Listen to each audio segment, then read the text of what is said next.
GST में refund most important है और रिफंड का एक जो रूल है 89(5) उसमें एक ऐसा चेंज हुआ था जो रेट्रोस्पेक्टिव था, जिसके लिए बहुत सारे जजमेंट्स चल रहे थे। हाई कोर्ट के भी कुछ डिसीजंस उस पर आ चुके थे, बट अभी तक उसका कुछ भी फाइनल कोई ऑर्डर नहीं आया था या कोई चेंज उसमें अनाउंस नहीं किया गया था, जिसका सभी को इंतजार था।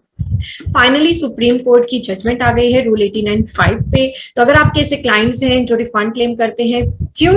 इन्वर्टेड ड्यूटी स्ट्रक्चर में, यानी कि जब इनपुट पे तो टैक्स रेट ज्यादा होता है पर आउटपुट पे हमारा टैक्स रेट कम होता है, तो उसे हम कहते हैं इन्वर्टेड ड्यूटी स्ट्रक्चर। और उस केस में रिफंड क्लेम करने के लिए रूल 89(5) में बताया गया है कि क्या होगा फॉर्मूला।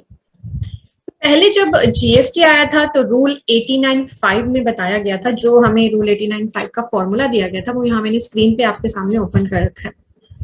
इसमें बताया गया था कि आपको रिफंड कितना आप क्लेम कर सकते हो, turnover of inverted rated supply, जिसको मल्टीप्लाई करना है नेट आईटीसी से, डिवाइड करना है एडजस्टेड टोटल टर्नओवर से, और जो आएगा उसमें से माइनस करना है tax payable on such inverted rated supply of goods.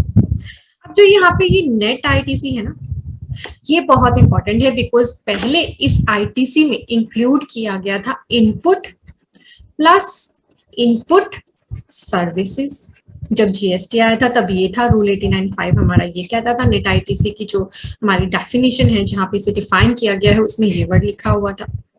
फिर इसे चेंज कर दिया गया 2018 में रेट्रोस्पेक्टिव इफेक्ट से, यानी 1 जुलाई 2017 से इसे हटा दिया गया।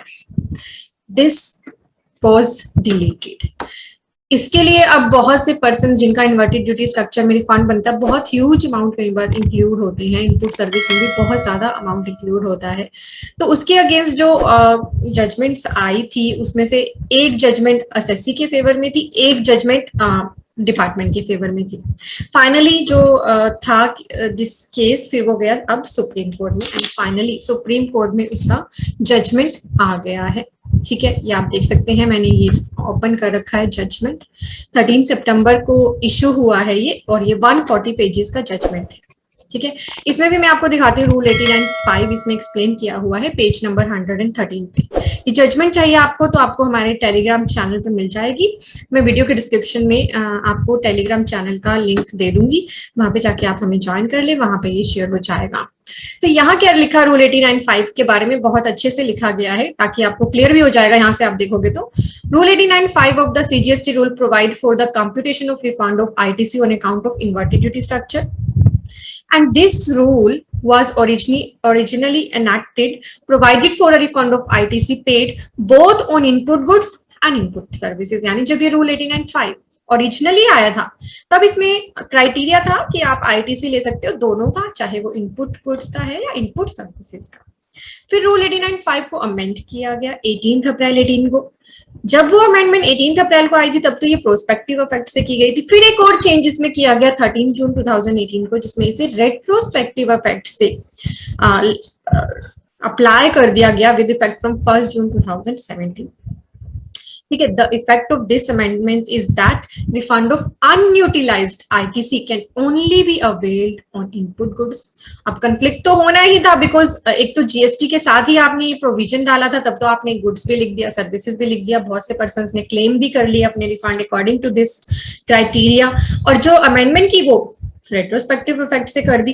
तो इसी के लिए डिसीजंस हुए थे, बहुत से डिसीजन हुए थे, जिसमें असेसीज को लग रहा था कि शायद उनके फेवर में डिसीजन आ जाए, बट ऐसा नहीं हुआ। I will take you to the conclusion. Conclusion में यही बोला गया है कि जो रूल 89(5) है वो ऐसे ही अप्लाई होगा रेट्रोस्पेक्टिव इफेक्ट से।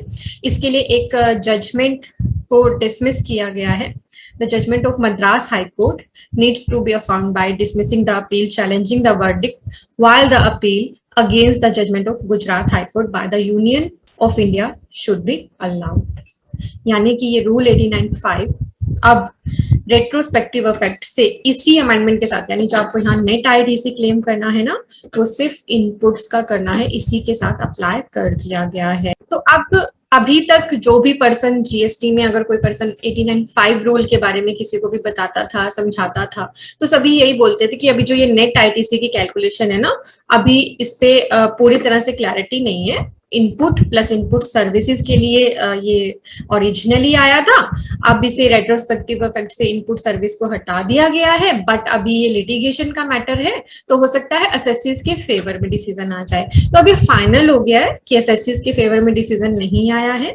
अब रूल 89.5 के अकॉर्डिंग अगर आपको इन्वर्टेड ड्यूटी स्ट्रक्चर का आईटीसी, इन्वर्टेड ड्यूटी स्ट्रक्चर में रिफंड क्लेम करना है, तो नेट आईटीसी में सिर्फ इनपुट गुड्स का ही आईटीसी आपको अलाउ होने वाला है।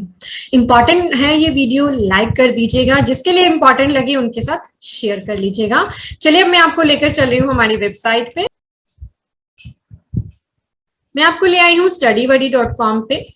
यहाँ हमारी वेबसाइट पे हमारे कोर्सेज एक्टिव हैं, और अभी जो आपको ये कोर्सेज दिख रहे हैं, इनके अलावा भी हम और भी कोर्सेज पे वर्क कर रहे हैं। जी हाँ, जल्दी ही आपको और भी इंपॉर्टेंट कोर्सेज हमारे वेबसाइट पे मिलेंगे, जो आपको बहुत बेनिफिशियल होंगे अपने प्रोफेशनल ग्रोथ के लिए। राइट नाउ जो हमारे कोर्सेज अवेलेबल हैं वो है इनकम टैक्स का कोर्स, अभी लाइव चल रहा है, बट आप इसमें ज्वाइन कर सकते हैं। GST annual return and audit financial year 2021 की आपको प्रोवाइड कर दी गई है।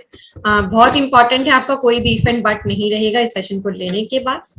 जीएसटी और इनकम टैक्स दोनों आप पढ़ना चाहते हैं तो कॉम्बो अवेलेबल है। जीएसटी का अपडेटेड कोर्स अवेलेबल है।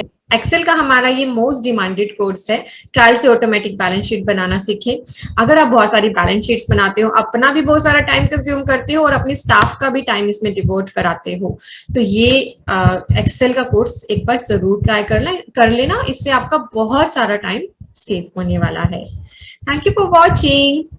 Bye bye everyone.